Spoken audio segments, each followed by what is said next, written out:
Rachel Legrain-Trapani a suivi assidûment l'élection de Miss France 2023 ce samedi 17 décembre 2022.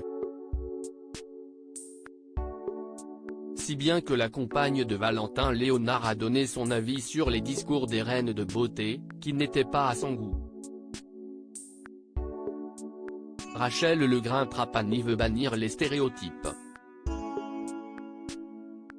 Au mois de juillet dernier, la jeune femme participait à l'émission Pékin Express avec son chéri, Valentin Léonard. L'ancienne reine de beauté a confié à nos confrères de gala qu'elle n'a pas hésité une seule seconde lorsque la production de l'émission de M6 lui a proposé de troquer ses talons hauts pour faire de l'autostop.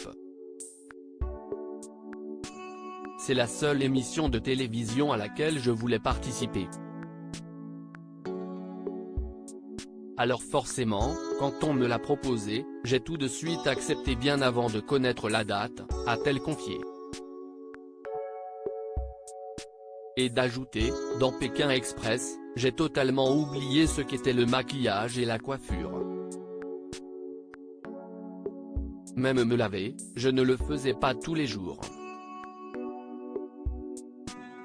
J'étais vraiment très loin du stéréotype de la Miss. J'ai aimé montrer une autre image dans cette aventure. Celle qui a été couronnée Miss France 2007 ne déroge cependant pas à la règle, chaque année, elle suit l'élection de Miss France depuis son écran de télévision. Et cette année, la maman de Gianni et Andrea a émis une petite réserve au sujet d'une règle qu'elle n'a pas trouvée à son goût.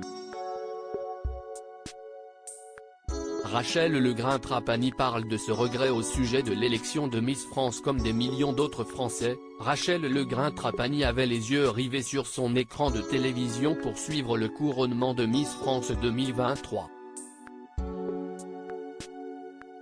Après de longues heures de défilé, Siestine Dirampio, Miss Guadeloupe 2022 qui a été choisie pour succéder à Diane Lair. Siestine qui a été élue samedi soir lors d'une cérémonie au MAC 36, près de Châteauroux, parmi 30 candidates. Et sur les réseaux sociaux, les anciennes Miss ont été nombreuses à féliciter la jeune étudiante de 18 ans, tout juste bachelière. Parmi elles, l'ancienne femme d'Aurélien Capou.